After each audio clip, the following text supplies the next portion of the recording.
Last time on Dragon Ball Retrospective, Jason played Daimaou Fukkatsu, which was the first card game for Dragon Ball, and found it much better than Shenron no Nazo. He also had an eventful time noticing the mistakes with our memorable characters like Launch, or should I say, Lunch.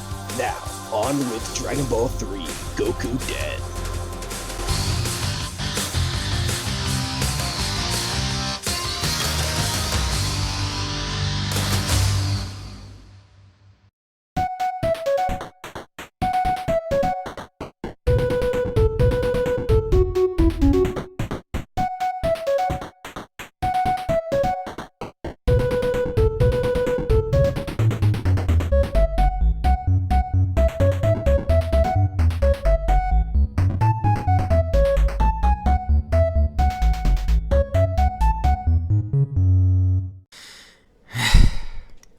I thought that we were out of the woods. I really didn't want us to play any shitty games for a long time. But I guess I was wrong. The next game is Dragon Ball 3 Gokuden. Just like the last few times, I'll tell you the translated title, Goku's Story. But this storybook is one you'll want to keep shut. Developed by Toze once more and released on October 27th, 1989 for the Famicom, Gokuden is the second card-playing game, CPG, in the series of Dragon Ball. The last CPG we played was actually pretty good. But the foreshadowing I gave has already come. I never had control. I'm not really mad about it because I didn't have to cheat to finish this game, but it makes me fear for the next games in this style. I'll get into it. But this time, it isn't going to be pretty.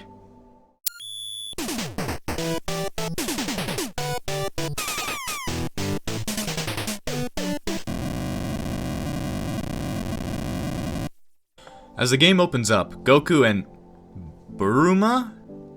Yes, we're gonna go through some more bullshit names once again, as there is a translation for Gokuden. However, the translation is total shit and will sometimes throw up random letters that remind me of glossolalia. I would say to skip the translation and just use a walkthrough to get through the game. Either way, the whole game is going to go through the entire story of Dragon Ball, except for the final fight against Piccolo Jr. at the World Tournament. One really stupid part of the translation is that they say that Gohan's dream was to revive Tenkaichi, which is the name of the World Martial Arts Tournament. But Gohan never talks about this, and the tournament happens anyway. Maybe this was foreshadowing to how Goku would use the Super Dragon Balls to create the tournament in Super. But enough of the story, it's time to get to the bullshit. Gokuden follows in the footsteps of Daimaou as it shares the first-person sections, the board game, and the fighting sequences. Each is the same as last time with the cards acting the same way. See the Daimaou review for an explanation, as we need to talk about what's changed. The experience system is now based on a P number. I'm guessing this would have to mean power levels, but power levels wouldn't be introduced until Z. Fuck it, just fuck it. We need to get to the other stuff. Anyway, after getting your power level up, you'll be able to upgrade your stats. Yes, you can steer stats, and even change what points to put into which stats. This would seem to make the gameplay replayable, as you could go with a different build each time, but you'll have to look up which each stat is, as the translation gives us random text. The stats are Speed, used to find how well Goku can dodge/block an attack. Power, used to find out how physically strong an attack of Goku's is. Technique, used to find out how strong a key attack can be. And Defense, used to find out how well Goku can defend from an attack. It seems like you would be much more prepared than last time to face enemies, but what I said from the Daimaou review comes back.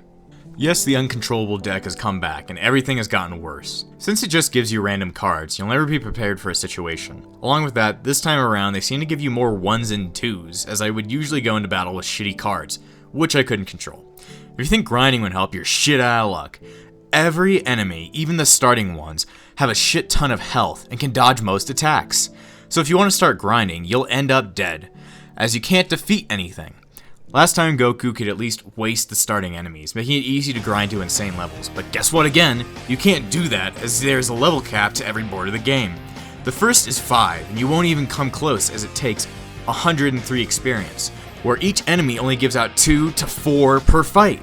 So with grinding rendered useless, and the card game battle system fucking you over, how can things get worse? Oh, the instant death traps are back. Yeah, just guess the wrong option in the survival horror stuff, and you're sent back to the title screen. And guess what? Passwords. Fuck! So I wasn't fucked enough to care anymore and just resorted to cheating. Just gave myself infinite experience and went around at max level. But everything is so boring. Fights happen every couple of seconds, along with that jumbled up text, I can't even get invested in any kind of story they're trying to tell. So after Ox King instantly killed me, I said fuck it. I gave up. I was only on the first board, and I was bored out of my mind. Can I even give this game a proper review if I couldn't even get past the first board? Probably not, but this time, I can't call this a review. It's just a fucking rant. Would I recommend playing this? No. Not at all. Go back and play Daimaou, as the game is a lot more fun and detailed. Oh yeah, the music and presentation. They're fine. The music has a lot more twang than last time, but that's expected for NES games.